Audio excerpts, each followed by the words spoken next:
It was a time of great struggle, a passionate, emotional battle, where the color of your skin kept you from the one thing they knew was worth risking their lives for. I became one of 8 students who went downtown to demonstrate at the public library on Main Street. More than a decade, starting in the mid-50s, the civil rights movement raged on. Nowhere was the divide more deeply rooted than the Deep South. This is a demonstration in Montgomery, Alabama, led by Dr. Martin Luther King.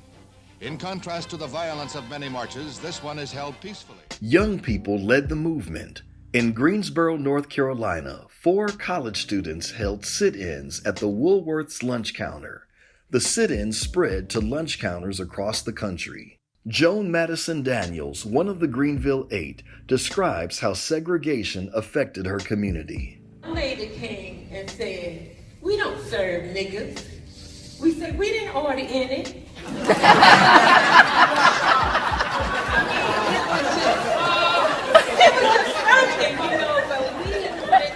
we wanted to make a change. Even in the swimming pool, they had one big swimming pool in the car.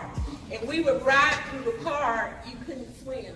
So one day, some students went and got in the pool. Do you know they filled that pool up with dirt and planted flowers so we wouldn't be able to swim? That chapter begins around 1959. That year, baseball great Jackie Robinson came to Greenville. As the first African American to play Major League Baseball, Robinson was active with the NAACP. While at the Greenville downtown airport, he was threatened with arrest after refusing to leave the white waiting room. It was just the spark the upstate needed. Hundreds marched that day. A few months later, a group of students was arrested at the all-white Greenville Public Library on North Main Street. I came home from college in 1959. I'd been away for 6 months, a very long time for the first time. I was anxious to get back home and then to school. This was supposedly a public facility. If we were taxed to support this facility, why should they have 2 different facilities? Why couldn't we go there? That was just school attire.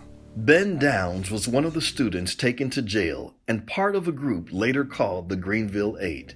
He was just 16 years old and a student at Sterling High School.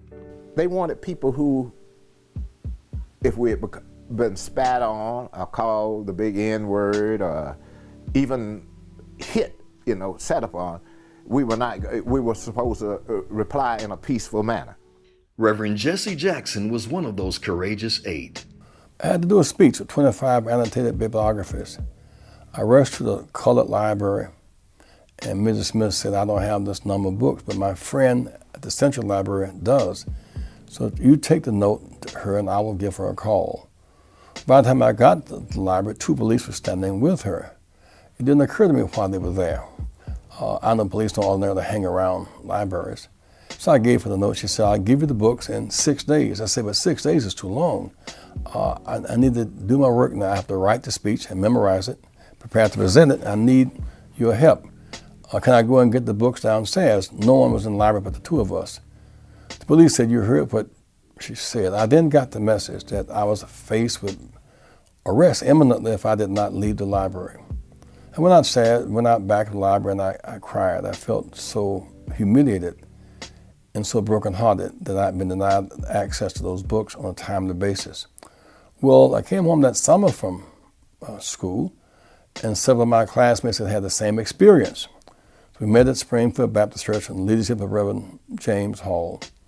And we determined to go downtown to use that library if it meant going to jail to dramatize our displeasure.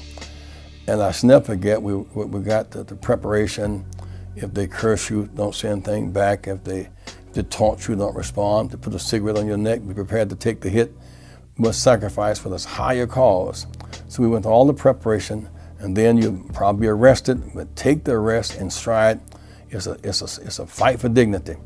So after all the work had been done, we rushed down to the library, walked down there together, and the police were there. They knew we were coming. So if you don't leave we're going to arrest you. We'll give you 3 warnings. And so when they said you have to go, we left, went back to church.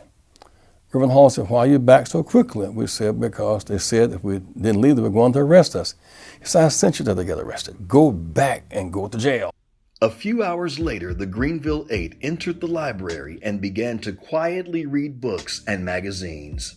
Refusing to leave when instructed, the police were called, and all 8 were arrested for disorderly conduct. That became a defining moment in my life, a defining moment in our struggle in South Carolina and the South to end those legal barriers. In an oral history, Margaret Crosby, one of the Greenville Eight, describes what it was like to go to jail as a teenager. After that, we got hate phone calls. Our names were in the paper. Our telephone numbers were in the paper as if we were real bad criminals. The reaction to the library protest varied. Whites refused to support integrated facilities. Some older blacks were also against the library protest and viewed the Greenville Eight as troublemakers. Jackson's own stepfather criticized him for how the protest and jailing reflected on their family. The Greenville City Council voted to close both libraries indefinitely rather than be ordered to integrate the facilities. Pressure to reopen the library mounted as citizens of both races demanded a solution. D.D. Wright, one of the Greenville Eight, wrote that the principle of maintaining a dual library system came at a steep price. She argued in an editorial that the integration of libraries is not only morally right, but it is also less expensive as well. On September 19th, all city libraries opened. While there was no mention of the word integration, the intent was clear. All citizens with a legitimate need to use the library were welcomed. I think in 2016 will be 60 years since I first went to jail. Look back over a career of marching, and I thank God for allowing me to be alone this run. I keep marching, keep fighting as long as I shall live. To fight to the dream of all of us being treated equally, respected, and protected. God bless you, my friends, and keep hope alive.